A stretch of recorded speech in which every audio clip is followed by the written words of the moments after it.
What's going on, guys? Justin with 1791. Thanks for watching.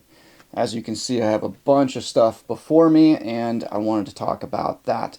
So, I am doing my annual prep for upcoming deer season. I'm a deer hunter. That is one of the ways that I help subsidize my family's groceries. Stacking the freezer with deer meat. And I was getting my personal deer hunting stuff together. And I just thought, hey, this might make a good opportunity for those of you out there who maybe are new to deer hunting. Maybe you haven't deer hunted before. Maybe you're a seasoned deer hunter and you know exactly what you're doing, but maybe you might get one little tidbit of information out of this that might be beneficial to you. So that's the purpose of this video. Just because, I mean, the economy's still pretty tight. Food is still very expensive. My wife does our grocery shopping, and almost every week she comes home from the grocery store. She's telling me, honey, like, groceries are still so expensive. So stacking deer meat in the freezer is one way that my family helps take some of the pressure off that. And my family loves deer meat. My wife is an incredible cook when it comes to preparing it. The crock pot is our best friend when it comes to that. I also make a pretty mean batch of deer jerky, and obviously deer steaks are pretty easy as well. So I wanted to go through some of the stuff that I use every year on deer hunting and just kind of talk about the pros and cons and maybe give you guys some stuff to think about. So I'll go ahead from my left to my right, and we'll go through this stuff. So foundationally, this is a bit of a shameless plug. Some of this stuff in here is obviously 1791 equipment. I work for 1791, go figure. This is my standard belt buckle, Gun Belt 01. I really love the signature brown color. There's many colors, but this one is my favorite.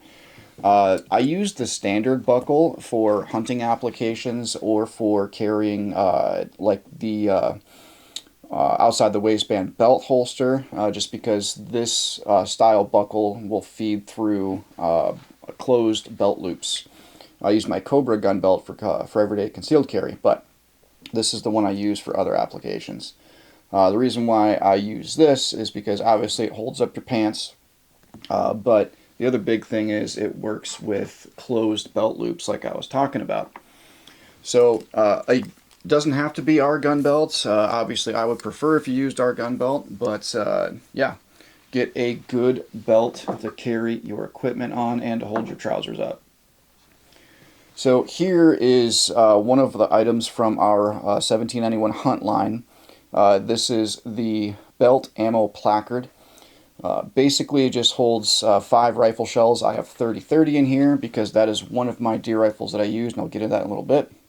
But I really love 30-30 for white-tailed deer, especially for brush hunting. If you're walking through a tree line or you're walking through some rushes, having a scoped rifle is kind of a detriment. Some people might say, well, hey, I'll use a rifle with a red dot sight, and to that you could certainly do that.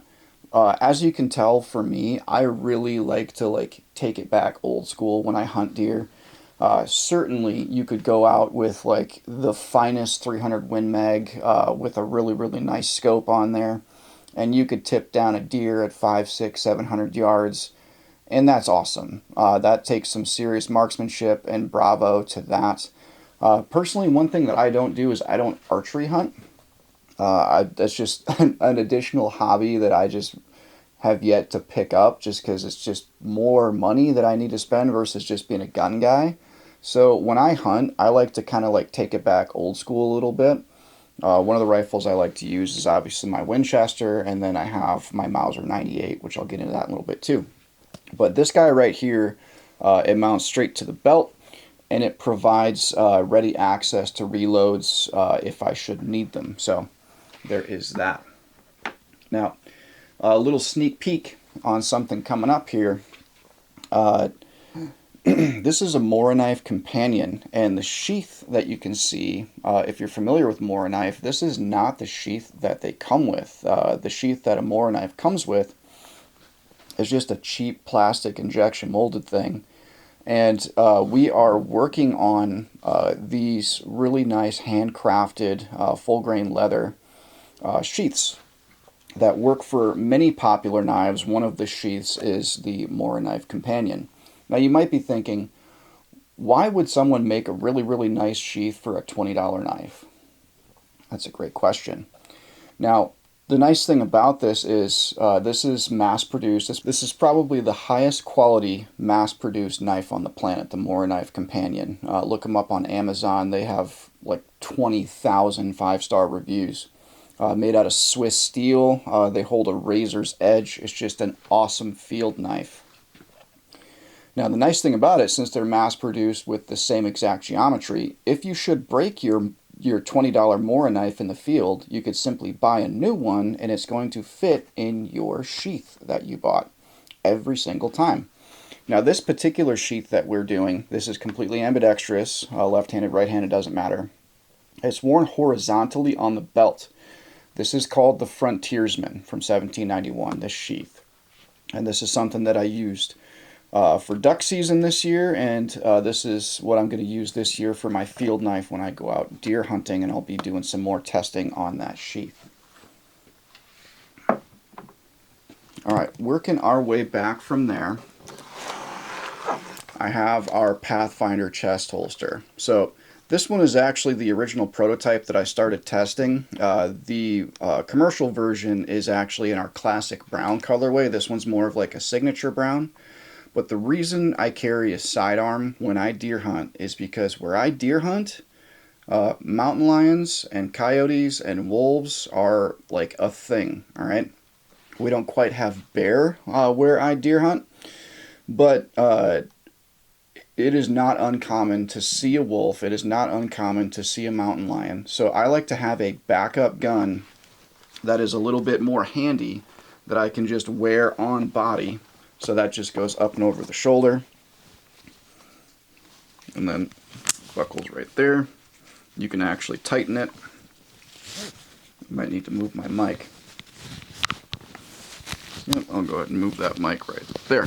Alright, so yeah, it carries the revolver right there on the chest, so you can carry it just underneath your jacket. You can carry it outside your jacket. If you have to throw on a pack, it's not going to inhibit the wearing of your pack, and when you down your pack, you're not going to lose your pistol. It's not going to be with the pack. The pistol's still going to be with you. So that's a really nice benefit of the Pathfinder chest holster. I carry my Smith Model 10 in there. Great blaster. I got that as a wedding gift from my bride. Thank you, Kate. And I just like to carry that with me when I deer hunt. You could certainly carry anything else. You could carry like an automatic pistol. We have automatic pistol fits for the Pathfinder.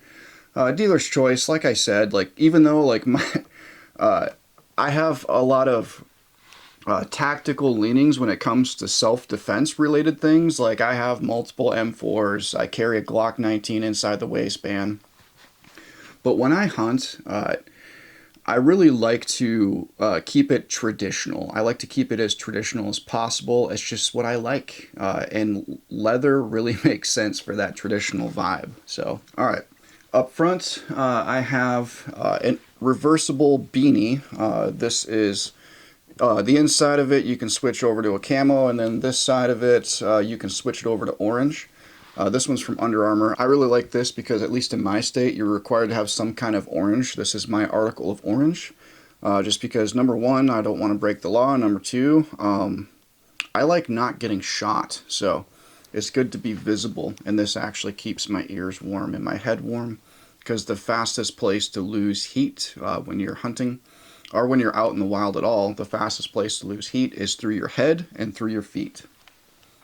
Alright, so moving back from there, I have a camp stove. This is from MSR. It's basically a jet boil. This is actually a fully self-contained apparatus. Has a little carrying bag there. I'm just going to set that aside. Has a little removable plastic cup for measuring water. You can see it says, well, at least for me, it says 1 cup, 2 cup, 3 cups. That's very important when it comes to measuring water. And then on the inside, the little jet boil is inside this little case. And then I have this little grabby thingy for grabbing the hot pot off of the heating source. So that's nice. Little lid for it. Now, why would you have a like a jet boil or some sort of camp stove with you when you're hunting? The reason for that is very simple. Depending on where you're hunting and what's going on, you may not necessarily want to have, or you may not even be legally permissible to start a fire in the field. You might be on public land, whatever. So it's very important to like have some other alternative heating source for heating up things that you need to consume, or for emergency cases for boiling water. So I like to have a metal cook pot, and this has a rubber liner around the outside. I can actually slide that rubber sleeve off if I were need to actually heat this on an open flame, so that way I don't melt that. But especially if you're using like a mountain house meal or something like that, you're going to need to have some sort of heat source, and having something like a jet boil is pretty clutch. For nothing other than just like making coffee in the morning, just because like nothing's better on a hunt than starting your morning with a warm cup of joe when you're out in the field. All right, so next from there, I have a spoon. This is just a field spoon that I keep with my kit. This helps with obviously eating out of a pouch or something like that. Always have a good sturdy heavy duty spoon. I have a couple of different meals here. So this one is a Mountain House meal. Mountain House is awesome. It's freeze dried. It has a long shelf life. This one's chili mac with beef. That's a good field meal there. Now, this says carefully add 1.5 cups of boiling water. So that's why you need the jet boil or something like that. So basically just tear the top off, boil the water, take out the desiccant packet before you pour the boiling water in. Pour that boiling water in, and then you seal it, let it sit for a few minutes, then you unseal it, stir it up a little bit, Bob's your uncle, then you have a nice hot meal. Now, if if you're cold and you're out in the bush, nothing is better, not even a cup of coffee in my opinion, nothing is better than a hot meal when you're in the field. But there may be instances where you need to get some calories in you, and you don't want to just like gnaw on like a energy bar or protein bar or something like that. You want to actually eat a meal, but you don't have the luxury of heating something up. So that's where something like this comes in. This is Peak Refuel. It's kind of like Mountain House. It's a freeze-dried meal. I really like Peak. They have a lot of really delicious other meals in their lineup. They actually have like a hunting series. My absolute favorite from Peak Refuel is the venison country casserole. That's a Chad Mendez signature recipe, and that is just delicious. I love that one. I don't have any right now, but this one here, this is strawberry granola breakfast cereal, and this you can actually just add cold water to it, stir it up, let it sit, let it reconstitute, and then you have a meal that you didn't necessarily have to take the time or the energy or the resources with a jet boil to make a fully prepared meal. So that's an awesome thing there. I like to have like, you know, 1 or 2 of each of those in my kit. All right, now we're getting into the fun part. We're getting into the guns. All right, so this is my lever action Winchester 94. I bought this used when I was working at a local gun store. This was made in 1984, so it's not a pre-64 collectible or anything like that. This is a New Haven, Connecticut Winchester. Now, when I bought this thing, it was just really abused. The barrel and the magazine tube were kind of twisted. Like you could tell, like maybe someone like, you know, smashed something with their rifle, but they were kind of twisted and mangled up. And I'm a big fan of John Wayne. John Wayne is the man, the myth, the legend. Farrell, you and your brother stand clear. I got no interest in you today. Stand clear and you won't get hurt. What's your intention? Do you think 1 on 4's a dog fall? I mean to kill you in 1 minute, Ned. Or see you hanged in Fort Smith at Judge Parker's convenience. Which'll it be? I call that bold talk for a one-eyed fat man. Fill your hand, you son of a bitch!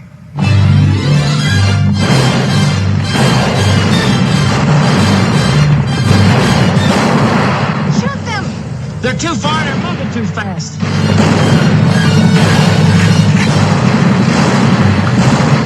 No grit, Rooster Cogburn, not much.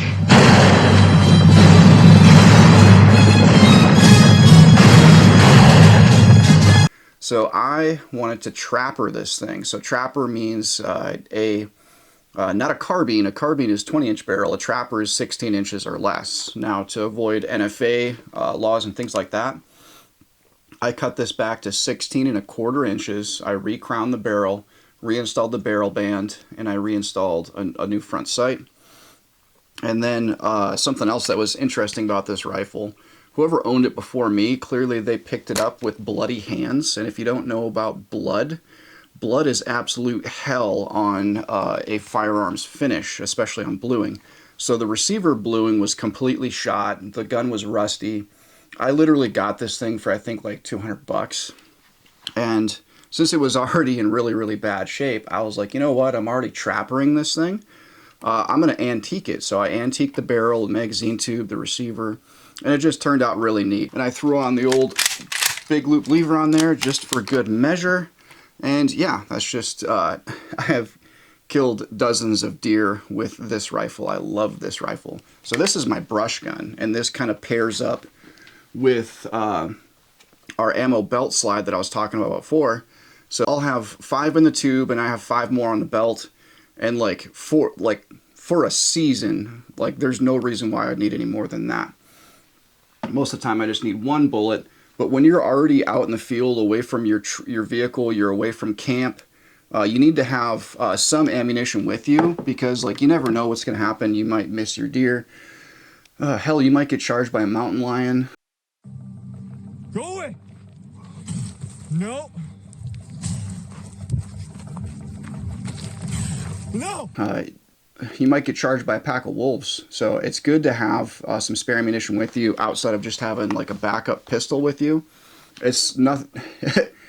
There is no pistol that's going to hit as hard as a 30-30 from a rifle. Maybe there are some that might hit a little harder, like maybe a Desert Eagle in 50 AE at point blank range might be close. But yeah, when it comes to taking out a wolf or a mountain lion that's charging me, I don't want a pistol. A pistol's a backup. I'd rather have a rifle. So that's my brush gun, my Winchester 94 in 30-30. Now, when I'm sitting in my particular location and I'm waiting for a deer, or maybe I'm spotting, stalking a deer, most times I'm going to have my Mauser 98 with me. Now, I used this last year with iron sights, and I took a deer, which was a really fun hunt. Essentially, I went out and I found the spot I wanted to sit, and I was leaned up against a tree, sipping on coffee, and I saw a deer up on a hill that was about 450 yards away, and it was downwind of me, so it should have had my scent. So I just sat there and I just was enjoying the morning, sipping on my coffee, and I was just watching that deer. It was pretty neat. And anyways, I was just thinking it has my scent. I'm just gonna watch this deer. The deer has my scent. It's pointless.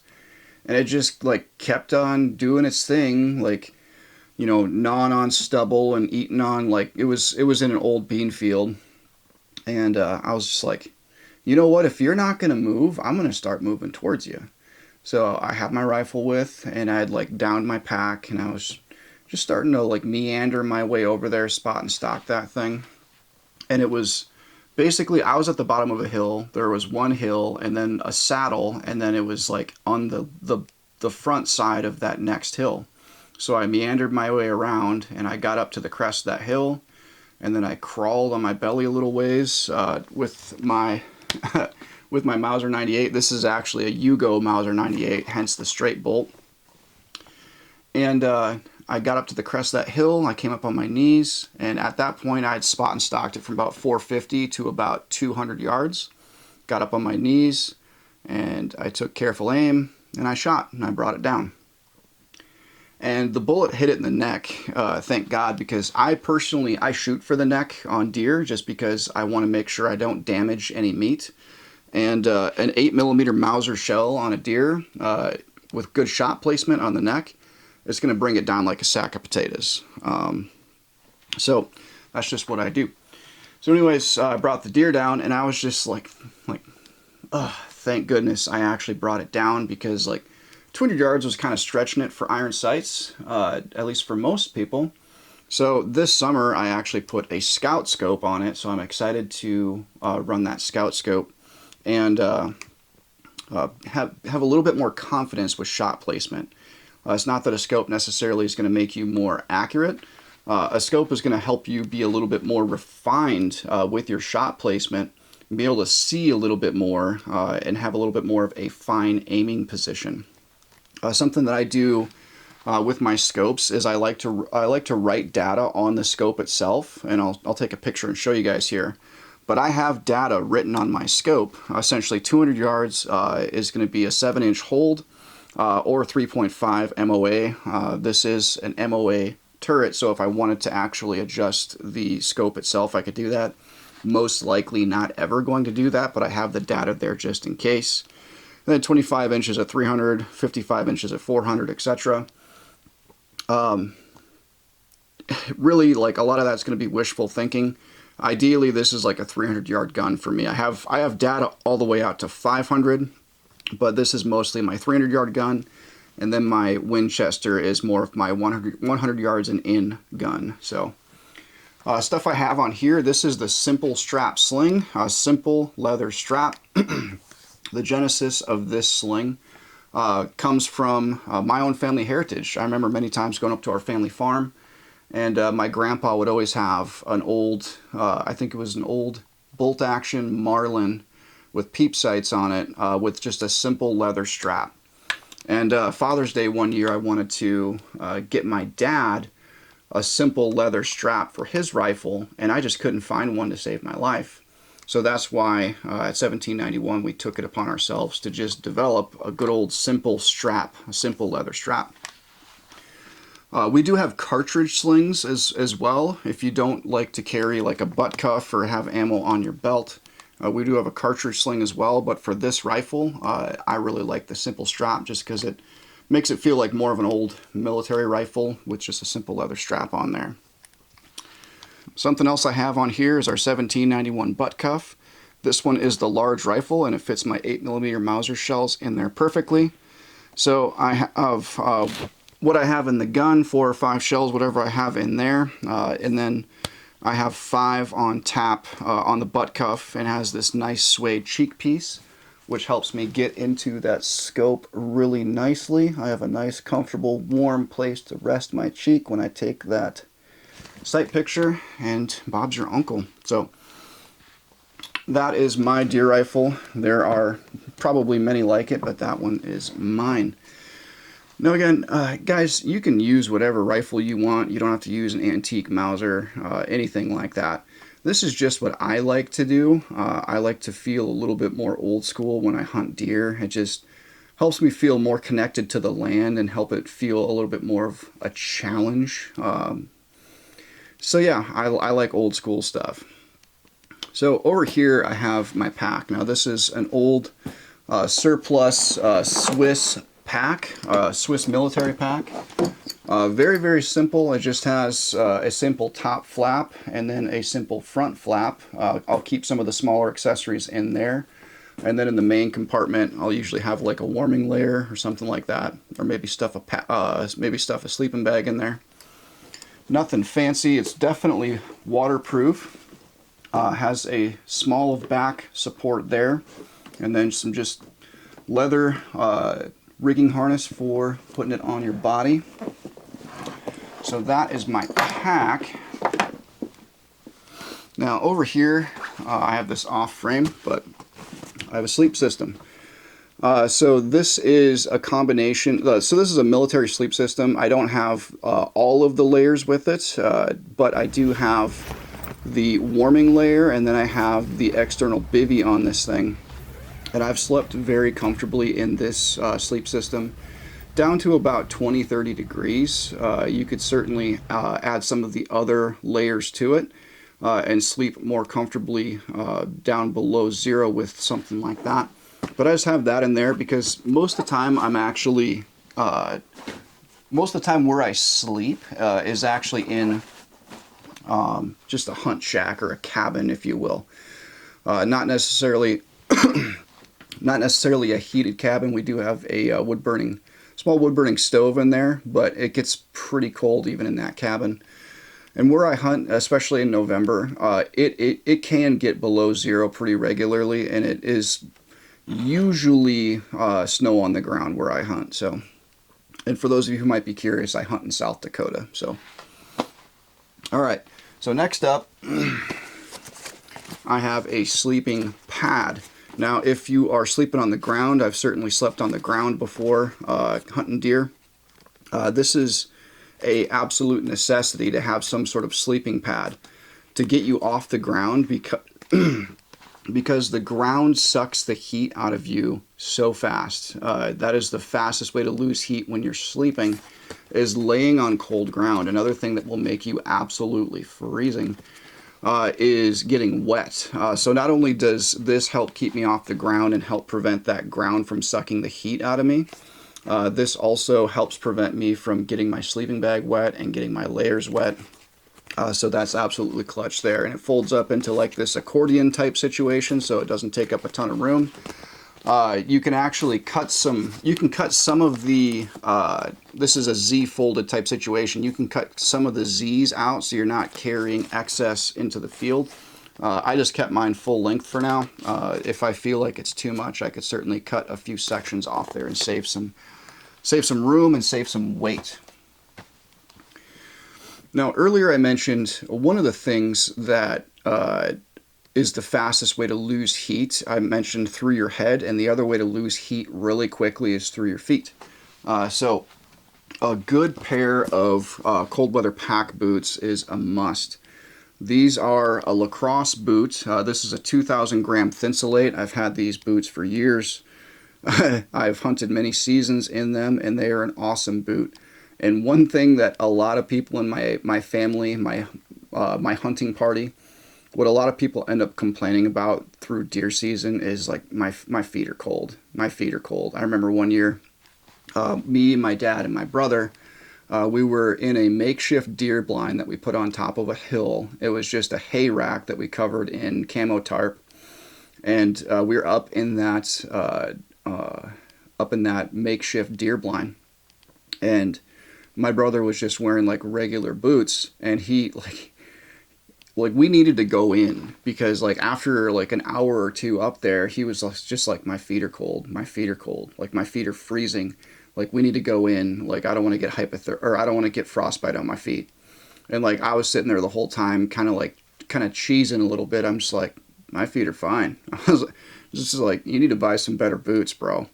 Anyway, so yeah, a good pack boot. Now maybe that's not something that you have all the time, every time you hunt, but it's definitely something that you should have in your arsenal, is a good, sturdy, like heavy Thinsulate pack boot, just because like your feet are so critical. You have to take care of your feet. Without taking care of your feet, you don't have mobility. And if you don't have mobility, not only are you going to be less effective on your hunt, but you lose the ability to self-rescue.